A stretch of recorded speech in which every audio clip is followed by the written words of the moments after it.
बिस्मिल्लाहिर्रहमानिर्रहीम। अस्सलाम वालेकुम स्टूडेंट्स, कैसे हैं आप लोग? ठीक हैं स्टूडेंट्स? आज हम बड़ा ही इंपॉर्टेंट लेसन स्टडी करने जा रहे हैं, that is dimensions of physical quantities. ये लेसन हर एमसीक्यूज पॉइंट ऑफ व्यू से, आपके न्यूमेरिकल्स पॉइंट ऑफ व्यू से और short questions point of view से बड़ा ही इंपॉर्टेंट है। और ये थ्रू आउट आपकी फर्स्ट ईयर फिजिक्स, आपकी सेकेंड ईयर फिजिक्स, तमाम लेवल की फिजिक्स में ये यूज होगा। लिहाजा इसको बड़े अच्छे तरीके से समझिएगा, ध्यान से देखें। हमने कुछ बेस क्वांटिटीज पढ़ी हुई हैं, 7 बेस क्वांटिटीज हमने पढ़ी हुई हैं, आपको आती हैं। उन 7 बेस क्वांटिटीज में से मैंने 5 बेस क्वांटिटीज लिख ली। लेंथ लिख लिया, मैस लिख लिया, टेम्परेचर लिख लिया, इलेक्ट्रिक करंट लिख लिया और टाइम लिख लिया। हम सबको पता है कि लेंथ को हम स्मॉल एल से रिप्रेजेंट करते हैं, मैस को स्मॉल एम से, टेम्परेचर को टी से, इलेक्ट्रिक करंट को आई से और टाइम को स्मॉल टी से रिप्रेजेंट करते हैं। स्टूडेंट्स, अगर आपके पास कोई भी फिजिकल क्वांटिटी आ जाए और वो फिजिकल क्वांटिटी का फार्मूले में इन पांचों में से कोई भी टर्म्स यूज हो रही हो, तो अब आप क्या करेंगे? आप सिंपली जो लेंथ होगी, लेंथ को रिप्लेस कर देंगे कैपिटल एल से, मैस को रिप्लेस कर देंगे कैपिटल एम से, टेम्परेचर जो कि कैपिटल टी से फार्मूले में रिप्रेजेंट होगा उसको आप रिप्लेस कर देंगे थीटा से, इलेक्ट्रिक करंट आई जिसका यूनिट एम्पेयर है उसको रिप्लेस कर देंगे कैपिटल ए से और टाइम को रिप्लेस कर देंगे कैपिटल टी से। ठीक हो गया? अब लेंथ को कैपिटल एल, मैस को एम और टेम्परेचर थीटा, करंट ए और टाइम टी, इनको रिप्लेस करने के बाद आप इनके अराउंड स्क्वायर ब्रैकेट्स लगा देंगे इन दिस वे।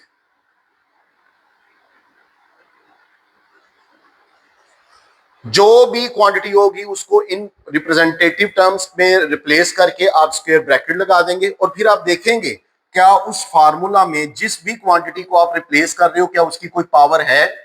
जो भी इनकी पावर हो, अगर हो वो प्लस में हो या माइनस में हो, वो पावर भी आपने एज इट इज साथ लिख देनी है। लेट से इनकी जो भी पावर हो वो भी आप साथ लिख देंगे,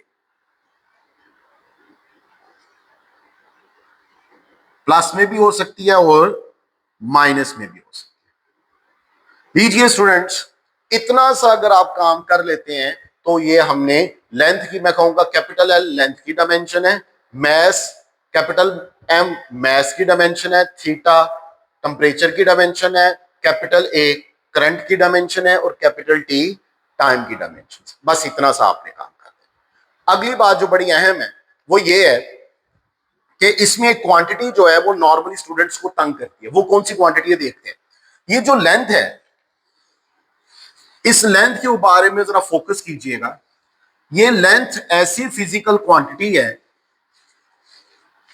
जो कि मुख्तलिफ फार्मूलाज में अपना बेस बदल के आती है। मसलन मैं कुछ क्वांटिटीज लिखता हूं, मिसाल के तौर पर अगर किसी फार्मूले में यूज हो डिस्टेंस, किसी फार्मूले में यूज हो displacement, height, width, thickness, depth, या टर्म यूज हो रेडियस साथ होगी, या टर्म यूज हो diameter, arc length, wave length, amplitude,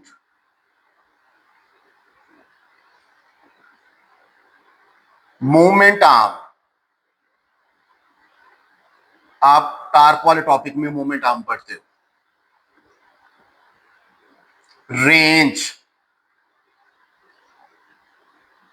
circumference. Students note कर लीजिए, बहुत इंपॉर्टेंट है, वेरी इंपॉर्टेंट, बड़ी जबरदस्त टिप दे रहा हूं आपको। ये 14 फिजिकल क्वांटिटीज है।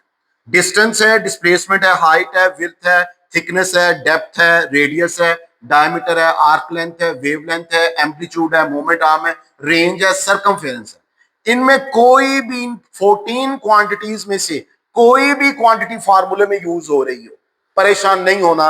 याद रखिएगा ये 14 क्वांटिटीज जो हैं ये बिलोंग करती है लेंथ फैमिली से। मतलब क्या है? मतलब ये है इन 14 क्वांटिटीज में से कोई भी क्वांटिटी आ जाए तो जाहिर बात है इसकी डायमेंशन क्या होगी? कैपिटल एल होगी। ये याद रखना है, इसको भूलना नहीं, ये बड़े काम आएगी आपकी बात। मिसाल के तौर पर इसको नोट कर लीजिएगा, बड़ा इंपॉर्टेंट है। मैं एक एग्जांपल देता हूं आपको। आपको क्वेश्चन आ जाता है, क्वेश्चन 2 मार्क्स के लिए, find the dimensions of number 1, let's say speed. Speed की डायमेंशंस फाइंड कीजिए।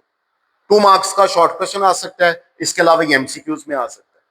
तो पहली बात याद रखनी है, जिस भी क्वांटिटी की डायमेंशंस फाइंड करनी है सबसे पहले उसका फार्मूला आना चाहिए। और हमें पता है हम स्पीड को v से रिप्रेजेंट करते हैं और ये इक्वल होती है डिस्टेंस ओवर टाइम। सबसे पहले formula speed is equal to distance over time. फिर आप क्या करोगे? हर क्वांटिटी के अराउंड स्क्वायर ब्रैकेट लगाओगे। जब किसी क्वांटिटी के अराउंड स्क्वायर ब्रैकेट लगाओगे तो इसका मतलब होगा dimensions of speed is equal to dimensions of distance over dimensions of time. तो dimensions of speed is equal to, अब इसका मतलब है डायमेंशंस ऑफ डिस्टेंस, मतलब what are the dimensions of distance. तो डिस्टेंस मुझे पता है ये लेंथ फैमिली से है, इसका मतलब है डिस्टेंस को मैं रिप्लेस कर दूंगा कैपिटल एल से।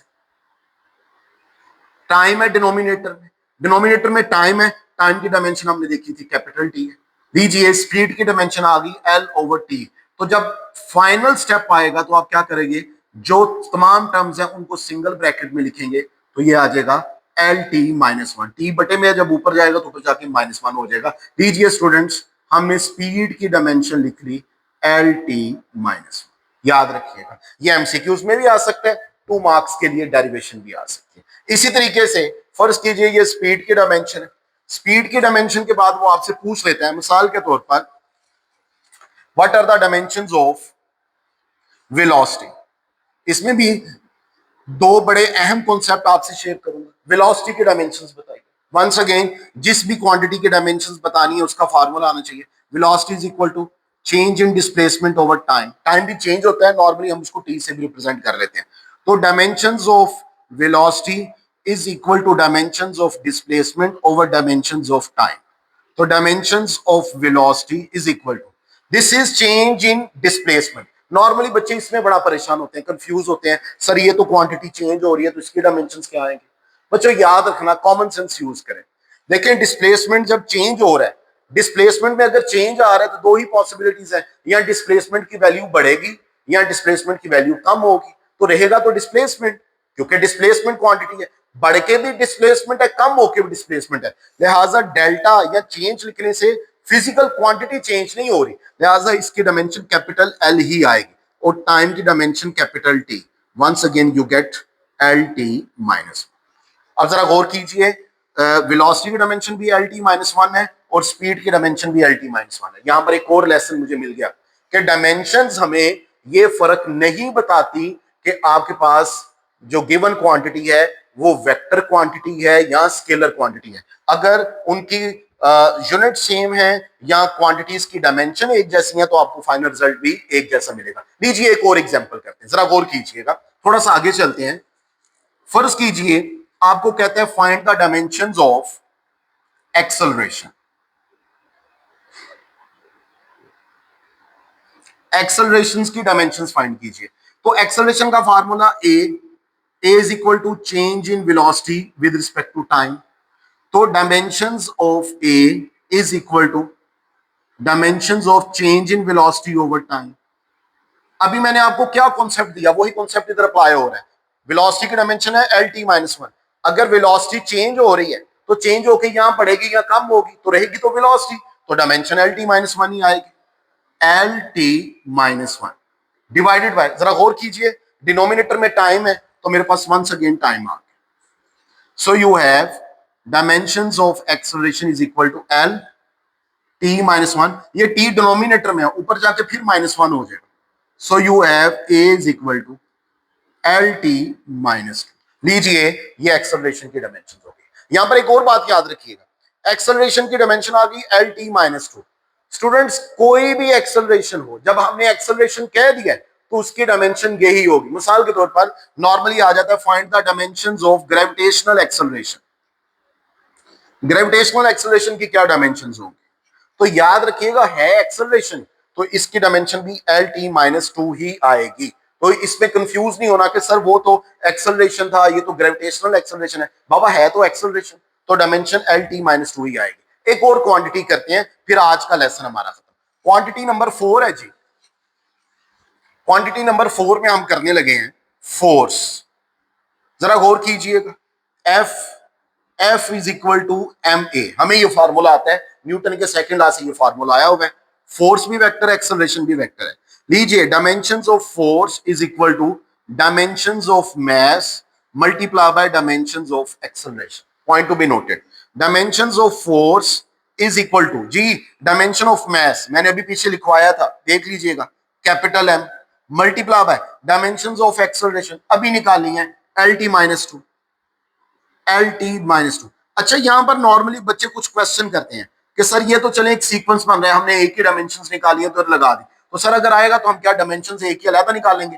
अलहदा निकाल लें वो भी अच्छा है, अगर डायरेक्ट लिख लेंगे तो 2 मार्क्स के लिए ओके है, कोई मसला नहीं है। तो फोर्स की डायमेंशन आ गई, अब सबको कॉमन ब्रैकेट में लिखिए M L T minus two. लीजिए ये फोर्स की डायमेंशन आ गई M L T minus two, याद रखिएगा। अब फोर्स की ये डायमेंशन है, फोर्स कोई भी है, आपकी सेंट्रीपिटल फोर्स है, आपकी ग्रेविटेशनल फोर्स है, हर वो चीज जो फोर्स है, वेट है आपका जिसको आप फोर्स कहते हो, टेंशन है जो कि फोर्स का यूनिट रखती है, सबकी डायमेंशंस यही आए।